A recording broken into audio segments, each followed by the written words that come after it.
People think PhD or this higher degree as something uh, intellectually higher, but it's actually not. PhD is a training of research. Okay. It teaches you to research in a certain field. Mm-hmm. So just because someone is PhD, আমরা অনেক ইয়ে করি যে কি না কি বাবা, but that's not necessarily true. I have আমার personal experience, it was just a process of teaching us how to research.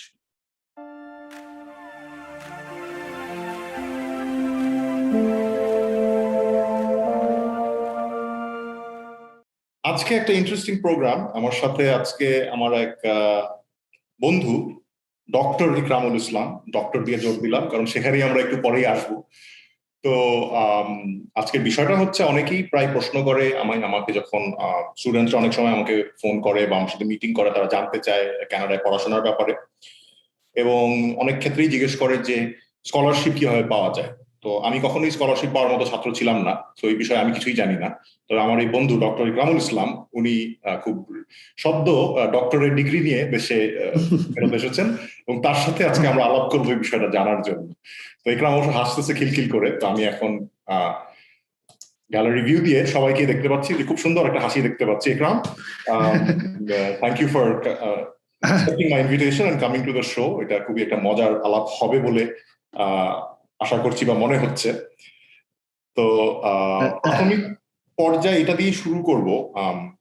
Of course আমি ইন্ট্রোডাকশন, মানে তোমার ইন্ট্রোডাকশন দিয়ে তোমার ছোট করতে চাচ্ছি না, you will give your own introduction, but I have given the biggest introduction.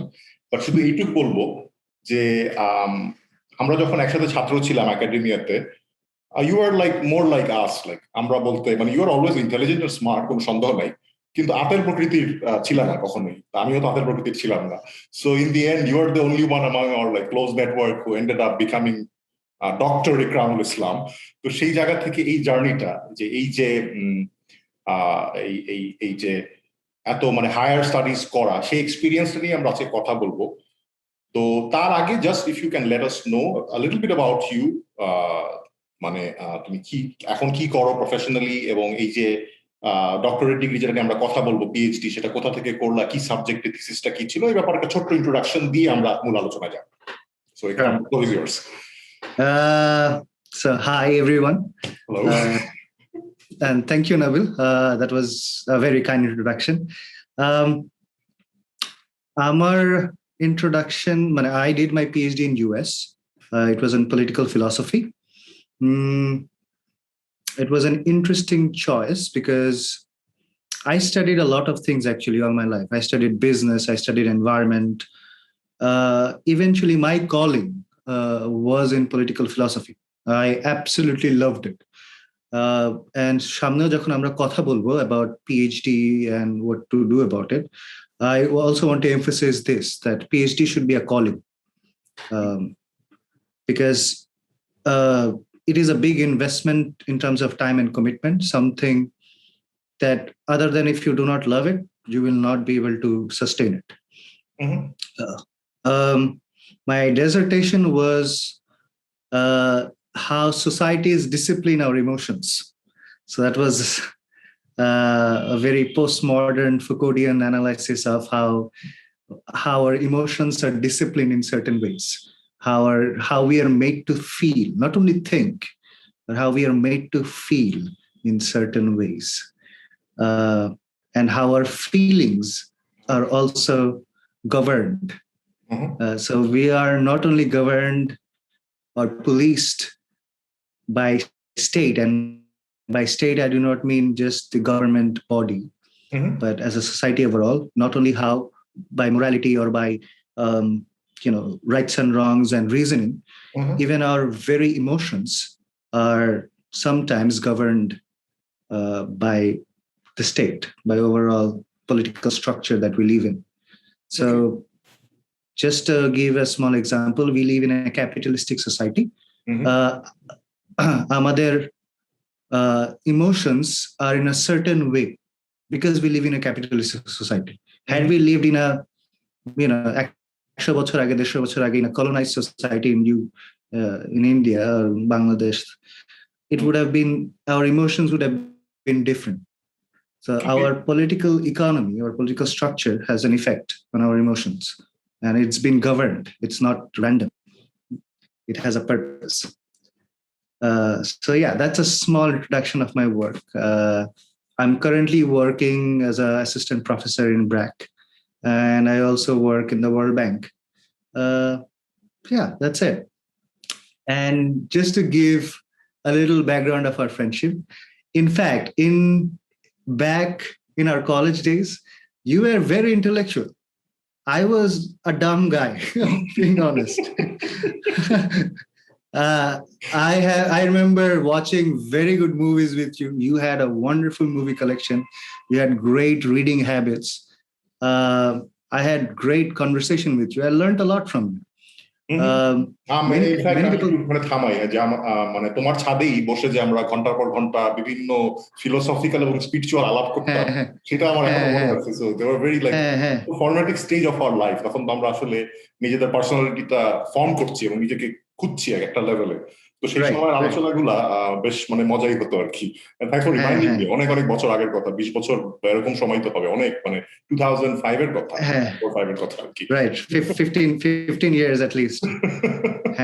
So those were great conversation. I had amazing time with you, Takhun, and I've learned a lot, being honest. People think PhD or this higher degree as something intellectually higher, but it's actually not. PhD is a training of research. Okay. It teaches you to research in a certain field. So just because someone is PhD, আমরা অনেক ইয়ে করি যে কি না কি বাবা, but that's not necessarily true. I have আমার personal experience, it was just a process of teaching us how to research, maybe not even to think. Thinking is a different faculty altogether. Okay. It's about teaching us how to research in a particular field. I mean, definitely that's a very interesting idea. আমি তো PhD করার সৌভাগ্য আমার হয় নাই এবং হবে বলেও মনে হয় না। তবে আমার মাস্টার্স লেভেলে আমাকে তো একটা ডিসার্টেশন করতে হয়েছিল। My dissertation was arbitration law in Bangladesh and comparative study of with England. তো সেটা করতে গিয়ে যেমন আমি আমার সাথে যখন ইনিশিয়ালি আমার সুপারভাইজারের ইমেইলে কমিউনিকেশন হচ্ছে, আমি খুব পাজলড, কারণ ও আমাকে বারে বারে বলতেছে you have to think critically. এখন এই ক্রিটিক্যাল থিঙ্কিংটা কি আমি তো বুঝতে পারছি না, কারণ আমি তো আইনজীবী হিসাবে আছে আরবিট্রেশন ল বাংলাদেশে এটা বলা, ইংল্যান্ড এটা বলা, কিন্তু বারে বারে আমাকে এমফেসিস দিচ্ছে যে আমি তোমার ব্যাকগ্রাউন্ড বুঝতেছি, তোমার ফ্যাক্ট আমি বুঝতেছি, খুবই সুন্দর হয়েছে, you have done your research well, but তোমার ক্রিটিক্যাল অ্যাসপেক্টটা মিসিং। তো সেই ক্রিটিক্যাল থিঙ্কিং ইন রিসার্চটা কি সেটা বুঝতে আমার মানে ওই মানে অনেক ধকল গিয়েছিল। ইনিশিয়ালি মোটামুটি 6 মাস আমার বুঝতে হয়েছে যে আসলে ক্রিটিক্যালি একটা ডিসার্টেশন করা জিনিসটা কি। তো when you talk about PhD, I'm sure এটা ক্রিটিক্যাল থিঙ্কিং এর লেভেলটা আরো অনেক উপরে, because you spend 3-4 years of your life on a very small minute issue, এবং সেটা বেশ চ্যালেঞ্জিংই হবে। এই পর্যায়ে আমি কনভারসেশনটা একটু অন্য জায়গায় নিতে চাই। সেটা হচ্ছে যে যেটা আমি ইন্ট্রোডাকশনে বলছিলাম যে অনেকেই আমার সাথে কনসার্ন করতে চায় about coming to Canada, about studying in Canada, এবং একটা পর্যায়ে অনেকেই ছাত্র এবং তাদের ক্যানাডায় পড়তে আসার ইচ্ছা, এবং তারা প্রশ্ন করে যে ভাইয়া বা এখানে পাওয়া যায় নাকি, মানে স্কলারশিপের অপশন কি ক্যানাডায়। তখন আমি তাদেরকে খুব ইজিলি এটুকুই বলি যে দেখো ভাই, আমি তো আর মানে স্কলারশিপের লোক না, বা আমি তো একাডেমিয়ার লোক না, বাট আমি এটুকু জানি যে তোমাকে একটা স্কলারশিপ পেতে হলে তোমার একটা বেসিক রিসার্চ প্রপোজাল থাকতে হবে, কয়েকটা পাবলিশড আর্টিকেলস থাকতে হবে to show that you have a academic flavour, এবং you have to get in touch with professors to see ওরা তোমাকে করবে নাকি।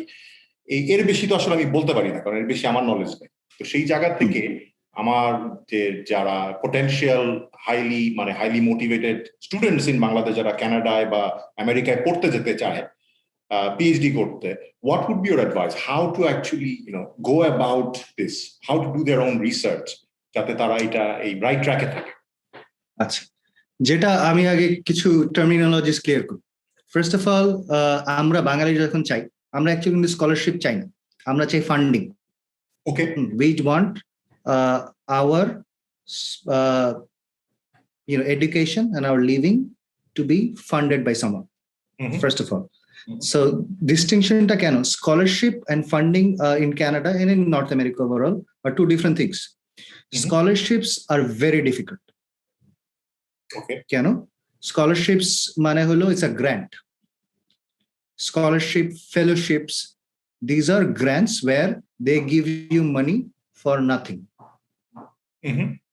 In general, in world, there are very few opportunities where you get money for nothing. Those are highly competitive. There are scholarships, Canada আছে, USA আছে. There are university scholarships. There are national scholarships. একটু clear করি, sorry to interrupt. when you say money for nothing, what do you mean by money for nothing? আমার কি কিছু করতে হবে না যে আমি যে I'm coming. So when you get a scholarship, you have to do nothing. All you have to do is maintain a certain CGPA or certain academic standings. For example, I got a fellowship from my university. এটার জন্য I was lucky enough to get it, and I had to do এটার বিনিময় I had to do nothing other than to study. That's all. That's it. Okay. This is very rare. Even in Canada, this is rare. And you have to have a very good profile and background to have a scholarship. Majority of us যেটা আমরা করতে পারি সেটা হলো we should look for funding. Now there is a difference. Funding টা কেন? Funding is called, there are different names: research assistant, teaching assistant, studentship. But all of that majority means that you work for your professor. So এই যে আমরা কানাডায় যখন you know it better than me that you're allowed to work 20 hours. Right? That 20 hours is basically taken up by your professor. Okay. And in exchange, your professor basically gives you a stipend to live on and pays your student tuition fees. Achha. So majority of Bangladeshis jara Canada যায় এবং যাবে, they will actually get this. মানে তারা grant পাচ্ছে, মানে তারা পড়াশোনা করবে, বাট শর্ত হচ্ছে তাদেরকে ওই 20 আওয়ার্স এ উইক বা তাদের যে কাজটা সেটা প্রফেসরের সাথে তাদের কাজ করতে হবে অন এ সার্টেন প্রজেক্ট। এই ধরনের অ্যারেঞ্জমেন্ট। কারেক্ট। এখন এই অ্যারেঞ্জমেন্টটা কি ধরনের হতে পারে? একটা হতে পারে যে teaching assistant. This is also rare. Teaching অ্যাসিস্ট্যান্টে যেটা করে প্রফেসররা will let you sometimes in a PhD course they professor শুধু নামে মাত্রই কোর্সটা নেয়, you will be actually teaching the class because they're very busy, they have their own research projects, অনেক কাজ থাকে, so many a times you are co-teaching. So you're basically taking some of the teaching loads from the professors. Okay. Or gradings or এরকম basically প্রফেসরের teaching Rolle's মানে loads যেগুলো আছে ওগুলো যদি কমতে পারে এটার জন্য they might hire you as a teaching assistant, the professor might. এটা is বাংলাদেশ থেকে আগে পেয়ে যেটা is rare. Most of the cases যেটা হবে teaching assistant you have to first go to Canada, be enrolled in a program, then you meet the professor needs এরকম একটা teaching assistant, he has money. He has a fund from somewhere, or the department has a fund. He likes you, and then you go into an arrangement. এখানে একটা প্রশ্ন ছিল, আমি একটু যদি থামাই, এটা হচ্ছে যেটা তুমি বলছিলা যে আগে আমাকে তাহলে কানাডায় যেতে হবে, এনরোল ইন আ প্রোগ্রাম, তারপরে আমি টিচিং অ্যাসিস্ট্যান্টের জন্য অ্যাপ্লাই করব। তাহলে সেই ক্ষেত্রে আমি যে যাচ্ছি সেটা কি নিজের খরচে যাচ্ছি? হ্যাঁ, ইউজুয়ালি টিচিং অ্যাসিস্ট্যান্ট পেতে হলে নিজের খরচে যেতে হয়। আমি অনেককেই চিনি যারা কানাডায় প্রথমে এমনি গিয়েছে, নিজের খরচে গিয়েছে, তারপর ওইখানে যে টিচিং অ্যাসিস্ট্যান্টের ইয়েটা পেয়েছে অ্যান্ড অপরচুনিটিস পেয়েছে, এবং এটা বড় ভালো ইউনিভার্সিটিস গুলোয় পাওয়া যায়। সো এই অপরচুনিটিটা যারা যায় অনেককেই আমি পেতে দেখেছি, অনেককেই। So that is a big opportunity. মানুষজন মনে করে যে ফান্ডিং হবে না, but eventually if they look for it ওইখানে গেলে ফান্ডিং হয়। মানে থার্ড অপশন গেলাম এজ এ স্টুডেন্ট নরমাল আমার ফার্স্ট সেমিস্টারের পয়সা দিয়ে, তারপরে আমি প্রফেসরের সাথে সম্পর্ক এস্টাবলিশ করলাম, আমি ওই টিচিং অ্যাসিস্ট্যান্টের কাজ শুরু করলাম এবং তার বিনিময়ে একটা ফান্ডিং পেলাম ইউনিভার্সিটি থেকে, that covers my tuition cost. ব্যাপারটা কি এরকম? Correct, and that is a very common thing. It happens a lot. আচ্ছা আচ্ছা। থার্ড অপশন যেটা সবচেয়ে প্রিভ্যালেন্ট, সেটাকে বলে research assistant. Research assistant is a little different. এখানে এই রিসার্চ অ্যাসিস্ট্যান্টশিপটাই সবচেয়ে বেশি বাংলাদেশ থেকে পায়। কানাডা বলো, নর্থ আমেরিকান সব জায়গা থেকেই এই ইয়েটা সবচেয়ে বেশি পায়। এখানে ইউনিভার্সিটির teacher basically hires you as a research in a research project. So basically, you work as an employee to your professor, to your supervisor. He will give you targets. He will give you that amar eshob research dorkar, and in exchange of that, I will give you the funding. So এটা সবচেয়ে বেশি হয়, but এটার একটা problem আছে। Problem হলো, since it's a research assistantship, we should go for যেগুলা research programs. যেমন MBA is not a research program. It's a professional degree. So in a professional degree, teachers দের উপর researcher কোনো চাপ থাকে না. They are teachers. Professors are professors. But there are other programs, the academic programs, where there is a pressure on the professors to publish, where teaching is not their primary goal. Their goal is to be an academic researcher. ওই সব জায়গায় এই opportunities গুলো বেশি, বিশেষ করে engineering এ যারা আছেন তাদের জন্য এইটার অপরচুনিটিস আর ভেরি হাই। যেটা হয় আমাদের দেশে যেরকম আমরা ইঞ্জিনিয়ারদের যে রিসার্চ এন্ড ডেভেলপমেন্ট আমরা চিন্তা করি, বা যে নর্থ আমেরিকা যে বড় বড় কোম্পানিজরা রিসার্চ এন্ড ডেভেলপমেন্ট করে, a part of this fund is actually given to the professors. এইসব বড় বড় কোম্পানি এই ইউনিভার্সিটিকে টাকা দেয় অথবা প্রফেসরদের টাকা দেয়। এক একটা প্রফেসরের 4-5টা রিসার্চ প্রজেক্ট থাকে। এইসব প্রজেক্ট রিসার্চ মানে একা ওই প্রফেসরের করা সম্ভব না। He needs hands. এখন if he wants to, this is a little controversial, this is a dark side of academia, but ওর যদি এখন একটা নেটিভ নর্থ আমেরিকান কাউকে যদি হায়ার করতে হয়, he has to pay at least $100,000 to him. তাই না? Instead, what he would do is hire a Bangladeshi or an Indian, give him $20,000. That guy we will have an American life for $20,000. In exchange, I will also get a PhD. So that is the arrangement. He saves money. We get a degree. মানে এটা যখন মানে তুমি বলছিলা তখন আমি মনে মনে ভাবতেছিলাম, and you actually came there. So আমি যেটা ভাবতেছিলাম মনে মনে যে এই মানে বড় বড় universities of the world, north American universities তো ওয়ার্ল্ডে অনেক উপরে র্যাঙ্ক, ইউএস তো আরো বেশি, কানাডার ইউনিভার্সিটি অতটা উন্নত মানের না, but still compare to Bangladesh অনেক উপরে। তো বাংলাদেশের মতো একটা থার্ড ওয়ার্ল্ড বা সোকল থার্ড ওয়ার্ল্ড বিশ্বের একটা অজানা ইউনিভার্সিটি থেকে মাস্টার্স গ্রাজুয়েট একটা ছেলে, তার মানে সেলিং পয়েন্টটা কি? সে কিভাবে এই ইয়েকে তার প্রফেসরকে ইমপ্রেস করতে পারে যে I have the necessary skill and the qualification to do your research? কারণ সে তো কথার কথা এই বাংলাদেশের ব্র্যাক বিশ্ববিদ্যালয় বা নর্থ সাউথ বিশ্ববিদ্যালয় বা ইভেন ঢাকা বিশ্ববিদ্যালয়, বাংলাদেশে আমরা ব্র্যাক করি অনেক বড় কিছু, বাট ওদের কাছে তো এগুলা মানে নাও শুনে নেই, ছোট জিনিসপত্র। একটা আননোন জায়গা, আননোন দেশ, যেখানকার ফার্স্ট ল্যাঙ্গুয়েজও ইংলিশ না, এবং যে ক্যান্ডিডেট আসবে সে ইংরেজিতেও হয়তো বা দক্ষ নাও হতে পারে অনেক ক্ষেত্রে। তো প্রফেসরকে কিভাবে স্টুডেন্ট আসলে ইনিশিয়ালি রিচ আউট করে এবং ইমপ্রেস করে যে সে কোয়ালিফাইড এই রিসার্চ পজিশনটার জন্য? সো বেসিক্যালি যেটা হয়, দুই ধরনের ইউনিভার্সিটি অ্যাডমিশন প্রসেস আছে। এক এক ইউনিভার্সিটি ইভেন এক এক ডিপার্টমেন্ট এক এক ভাবে করে এটা।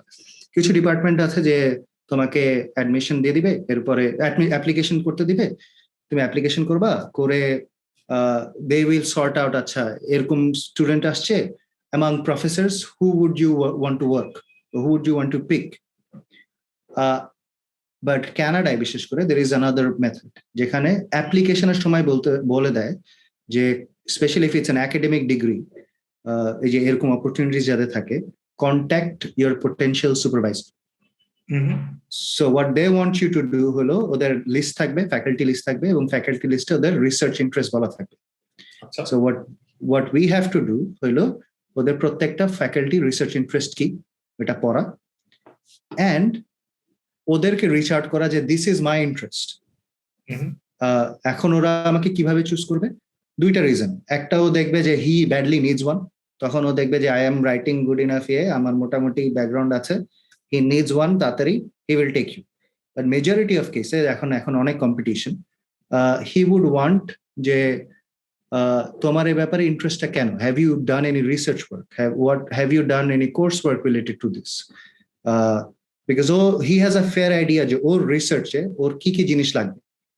হি will train you definitely, but are you train worthy? So ওইগুলো দেখবে। এবং এটার জন্য সবচেয়ে বড় হলো to establish a communication with the professor and specifically understand যে ওর রিসার্চ টপিক কি, ও কি কি ভাবে এখন কাজ করছে, এবং how can you contribute there. So আমি হলে এটাই করতাম যে কি কি ও কাজ করছে এবং how do I help him in his research projects. That's the biggest selling. It's like a job application. আমি একটু প্র্যাকটিক্যালি বলি, যেমন আমি তো খুব লেম্যান জায়গা থেকেই বলি। ফর এক্সাম্পল, আমি যদি তোমার এক্সাম্পলটা দিই, তুমি তো নর্থ সাউথ থেকেই তো বিবিএ ফার্স্টে করলা, যেমন আইবিএ থেকে আবার এমবিএ করলা। So this is like a very conventional, বাংলাদেশের কনটেক্সটে খুব কনভেনশনাল একটা ক্যারিয়ার ট্রাজেক্টরি। এটার পরে কি করে, হয় ব্যাংকে ঢুকে বা না হলে একটা প্রাইভেট কোম্পানিতে ঢুকে চাকরি করে। আমাদের বন্ধুরা তো সবাই তাই করতেছে। তো সেই জায়গা থেকে তুমি তো একটা ইউটার্ন নিলা, বিকজ তুমি একটা একাডেমিক সেক্টরে পরে চলে গেলা। বাট যখন তুমি প্রফেসরকে নক করতেছো, তখন তোমার সাথে তো আর 10টা বাংলাদেশির কোনো পার্থক্য নেই। ওই বিবিএ এমবিএ পড়াশোনা করা এবং হয়তো বা কিছু প্রাইভেট কোম্পানিতে work experience. How did you pitch to your professor that you have that academic caliber বা you are made for this research? কারণ সেটাও তো আমাদের আসলে দেখানোর কিছু নাই, কারণ আমাদের কনভেনশনাল শিক্ষা ব্যবস্থায় তো আমাদের আসলে রিসার্চ করার খুব একটা সুযোগ হয় না, আমরা তো খুব টেকনিক্যাল পড়াশোনা করি। কারেক্ট। সো এই জন্য যেটা রিসার্চাররা বা একাডেমিকরা এটা নিজেরা জানে, যেমন if someone is CGPA 3.5 from North South, what does it mean? CGPA 3.5 in North South, what does it mean? North South at 3.5, or let's say ULab at 3.5. So for a professor যে বসে বসে CV দেখছে আমাদের, ওর কাছে এই নাম্বারটা is irrelevant. ও বুঝে যে হ্যাঁ, because they do not actually know, and they actually have they have concern যে আমাদের এই গ্রেডিং কেমন। স্বাভাবিক। So what they want preferably is GRE. GRE হলো graduate require GRE full format I forgot, but GRE এবং GMAT is GMAT for business school, but most important is GRE, যেটা সবচেয়ে business school বাদে সবচেয়ে বেশি important লাগে। GRE is an aptitude test. Okay. So what that shows in North America, especially in North America, US and Canada এখন, that is আমাদের দেশে যেরকম ভর্তি পরীক্ষা হয় না, ভর্তি পরীক্ষা আমরা কি দেখি যে how capable the student is, what is their skill set, একটা generalized ভর্তি পরীক্ষা। GRE is their North America ভর্তি পরীক্ষা, যেখানে if I score a certain mark, they know I have a high aptitude, and that gives them an indication যে আচ্ছা এই ছেলে পারবে বা এই মেয়ে পারবে। So what apart from publications, apart from research যদি না থাকে, the biggest determinant of success in North America will be GRE scores. আচ্ছা, এটা না হলে যে হয় না সেটা না। স্পেশালি যেমন কানাডায় I have known people যারা they have sent emails to 1,000 professors, over 1,000 professors. Wow, 1,000 professors কাছে ইমেল, অনেক অধ্যায় বসায় যে ব্যক্তিটা পাঠিয়েছে, অনেক ধৈর্য। হ্যাঁ, এবং these are not uncommon.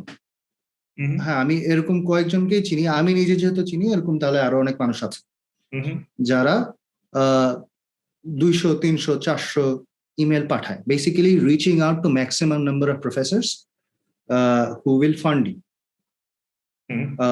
And then it becomes who matches, who we can convince.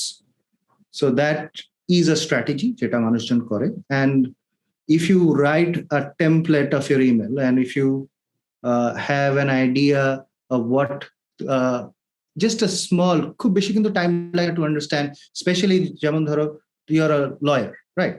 So if you want to do PhD, you have a basic idea of law, right? তো তুমি যখন একটা প্রফেসর, তুমি তো ল পড়ে ইঞ্জিনিয়ারিং এ PhD করবা না যে তুমি কোনো টার্মস এন্ড কন্ডিশনই বুঝতেছো না, you have no idea about the terminologies.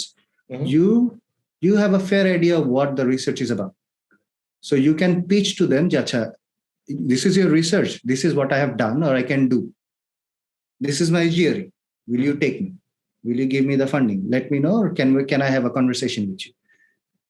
Having this template email and sending to the maximum number of professors is still a prominent way of getting that studentship or getting that funding. আমি একটা প্রশ্ন করি এই পর্যায়ে, যেহেতু আমাকে নিয়ে বলছিলাম, যেমন আমি নিজের কথা চিন্তা করলে আমি কখনো নিজেকে স্কলারশিপ ক্যান্ডিডেট হিসেবে চিন্তা বা পিএইচডি ক্যান্ডিডেট হিসেবে চিন্তা করতে পারি না, এই কারণে যে আমার ক্যারিয়ার ট্রাজেক্টরি হচ্ছে আমি পড়াশোনা করলাম আইন বিষয়ে, এলএলবি করলাম, এলএলএম করলাম, ব্যারিস্টারি পাস করলাম, দেশে এসে সুপ্রিম কোর্টের অ্যাডভোকেট হলাম বা অ্যাডভোকেটসি পরীক্ষা দিলাম, আমি ওকালতি করছি, আমি প্র্যাকটিক্যালি আই এম স্কিল, আমার 10 বছরের ওকালতির এক্সপিরিয়েন্স। কিন্তু আমার তো কোনো একাডেমিক জার্নালে পিয়ার রিভিউড আর্টিকেল নাই, অথবা পত্রিকায় ডেইলি স্টারে লেখালেখি করছি, কিন্তু সেটা তো আর ক্রিটিক্যাল লেখা না, সেটা তো হলো আমজনতার জন্য লেখালেখি। যখন একটা প্রফেসরকে পিচ করবো যে দেখো আমি কিন্তু ইংল্যান্ডের আইন জানি, বাংলাদেশের আইন জানি, এখন কানাডায় থাকি, কানাডিয়ান আইন নিয়ে পড়াশোনা করছি, আমি আইন নিয়ে আমার কোনো ইয়ে নাই, আমি অনেক skilled experience as a professional, কিন্তু আমার তো একাডেমিক ব্যাকগ্রাউন্ড নেই, তাহলে সেই আমি কি সেই প্রফেসরের জন্য কোনো ইন্টারেস্টিং ক্যান্ডিডেট হব, নাকি ফার্স্টে আমাকে রিজেক্ট করে দিবে যে এই ব্যক্তি না, একাডেমিক? উল্টা তুমি হবা। আমি বলি এখানে there are two things, হ্যাঁ, একটা হলো প্রফেসরস, একটা হলো স্কুল। স্কুলে যদি তুমি বলো যে আমার এরকম কিছু নাই, school will reject you. The school application will be a little different. Professor, why do the professors need you? Professors need you because they're at a research project. Or research project, they need specific applicable skill set. Okay. So, তোমার ক্ষেত্রে ধরো research হচ্ছে বাংলাদেশ এবং British ল নিয়ে। So, and you know it, you have practiced it, you know it by heart. হ্যাঁ, তোমাকে academic এটা তোমাকে শেখাবে। So, you have an edge there with the professor, not necessarily with the school, with the professor. আমি যেহেতু আমরা অনেক কথা বলছি, আমি একটু গুছায় জিনিসটা ইয়ে করি। আমি সেখানে একটু ইয়েও করি, কারণ আমাদের তো টাইমের একটা ব্যাপার ছিল, আমরা এগ্রি করছিলাম যে আমরা 20 মিনিট ক্রস করবো না, 20 মিনিট কাছাকাছি হয়ে গেছে। সো যদি আমরা র্যাপ আপের দিকে এইভাবে যাই যে লেটস সে আমি বুলেট পয়েন্ট আকারে, if you advice 3 or 4 or 5 bullet points to potential candidate যে মাত্র হয়তো বা ব্যাচেলার্স পাস করলো, ধরে দিলাম যে তোমার ব্যাকগ্রাউন্ডে যে হয়তো বা বিবিএ পাস করছে, এখন সে হায়ার স্টাডিজের জন্য কানাডা বা আমেরিকা আসতে চায়, তাকে তুমি কি অ্যাডভাইস দিবে ইন 4-5 বুলেট পয়েন্টস যদি আমাদেরকে একটু এটা? আচ্ছা, শিওর। আমি যদি ওরা ফান্ডিং চায়, ফার্স্ট অ্যাডভাইস দিব choose an academic degree. If they want to pursue professional ডিগ্রিতে ঢোকা ইজ ইজিয়ার। আচ্ছা, but professional degree will never give you funds, it will always be, এটা হলো ফার্স্ট। সেকেন্ড, আমি ওদের বলবো to give GRE. Study 2 months. এটা কি খুব কঠিন পরীক্ষা? একটু কঠিন। It's a test of variety of things. It's a test of endurance. It's a 4 ঘন্টার পরীক্ষা। 4 ঘন্টায় you have to be very equally attentive and sharp. এটা কি আইএলটিএস এর মতো প্র্যাকটিস করে ডেভেলপ করা সম্ভব, নাকি ন্যাচারাল স্কিল খুব একটা চেঞ্জ করা যায় না? না, of course এটা প্র্যাকটিস করে ডেভেলপ করা সম্ভব। It's just that it's একটু IELTS থেকে, it's a very different test than IELTS. It's not only English. It is more English আছে, writings আছে, and maths আছে. Okay. So you have to have a quick understanding এবং basically you have to be quick. Aptitude এর মানে হলো ability to learn. So they will put you into circumstance that you have never been put. Okay. They'll give you a maths that you have never practiced before. That's their idea. That is the whole purpose of it. And they want to know whether you can still learn it and do it. Okay. So this is not impossible. আমার personally আমি 2 মাস করেছিলাম। Practice is important, and that's a different program altogether. If you want, I can, we can talk about that later. But practice itself is a different thing, how we practice GRE. But first point যেটা বলছিলা যে number 1 বলছিলা যে academic programme দেখতে, দ্বিতীয় বলছিলা যে অবশ্যই GRE দিতে। তো সেখান থেকে আমরা কন্টিনিউ করি যে নেক্সট বুলেট পয়েন্টস গুলো বা টিপস গুলো কি হতে পারে? Correct. So GRE score যদি, if you score let's say above 315, there is a high chance that you will get funding. So have a target of scoring above 350. Okay. Especially in mathematics. Mathematics এ যদি হয় তাহলে they give higher preference. In the quant section, or they want higher marks. So that is the second. জিআরইতে হয়তো যাওয়ার 315 হয়তো সবার আসবে না, যদি নাও আসে তাও দিক, না আসলে email as many professors as you can. So that's the third strategy. এবং এই তিনটায় আমি যারা যারা বাইরে গিয়েছে এই তিনটা স্ট্র্যাটেজি নিয়েই গিয়েছে এবং এভরিবডি মানে a lot of people succeeds. It is not an impossible game. It's a game of patience. No, that's definitely অনেক illuminating ছিল, কারণ আমার জন্য আসলে আমি ভাষা ভাবে শুনেছি, বাট এত মানে স্পেসিফিকলি বা ইলাবোরেটলি শুনি নাই। তো আমার ইচ্ছা ছিল এটাকে আরো কন্টিনিউ করে অনেক জানা, কিন্তু লাইক আই সেড আমাদের ভিডিওটা শর্ট রাখতে হবে। তো মানুষের এই ফেসবুকের যুগে আসলে অ্যাটেনশন স্প্যান খুব কম। তো চাইলেও আমি যদিও জো রোগানের দেখি যে মাঝে মাঝে 1.5 ঘন্টার করে, কি বলে লাইভ বা হোক ওই পডকাস্ট করে। তো আমি তো আর জো রোগান না, আমাকে কেউ 1.5 ঘন্টা শুনবেন না, এই জন্য আমরা আজকে এখানে থেমে যাবো। বাট এই টপিকটা খুবই ইন্টারেস্টিং। প্রবাবলি আমরা আবারও যদি দেখি দর্শকদের এই বিষয়ে আরো আগ্রহ আছে, আমরা হয়তো স্পেসিফিক একটা অ্যাসপেক্ট নিয়ে আবার আসবো এবং ওইটা নিয়েই কথা বলবো। জেনারেল আইডিয়া হলো, এবং I think this was very illuminating, definitely for those যারা আসতে চায়. And thank you, Ikram, for joining this conversation. I think this will help a lot of people. Thank you very much. Thank you. Sharing. I just want to end, Jay. This is not impossible. This is very possible. A lot of universities, it's first of all, we have to have a belief, Jay, এই যে আমাদের ফান্ডিংটা দিচ্ছে, they also need us. So they need people too. So all we have to do is make ourselves presentable and do all the things that they need to tick box so that they can take us. They need us too. So we have to have that belief that this is possible and doable. It is not rocket science. It's a game of patience. It's a game of a little bit of dedication. এবং যাদের এটা থাকে ওরা পায়। On that positive note, let us end today's session. Thank you, Dr. Ikramul Islam, for joining. উনি একজন শিক্ষক, উনি একজন analyst working for the world bank. আমি নাবিল, আমি একজন সাধারণ ইমিগ্রেশন কনসালটেন্ট, কানাডায় থাকি, টরন্টো শহরে, এবং আপনাদের কাছে এই ধরনের প্রোগ্রাম নিয়ে আসি। হোপফুলি এটা আপনাদের কাজে আসবে এবং সামনে আরো আসবো। তো এই জায়গা থেকেই আজকে সেশন এন্ড করি, এবং ঈদ বোধহয় বাংলাদেশে আগামীকালকে না হলেও আগামী পরশু, টরন্টোতে আগামীকাল। তো সেই জায়গা থেকে আমরা ঈদের উৎসবে এখন বোধহয় সবাই ব্যস্ত থাকবো। So this is goodbye from Toronto. Yeah, Eid Mubarak to you and to everybody around the world.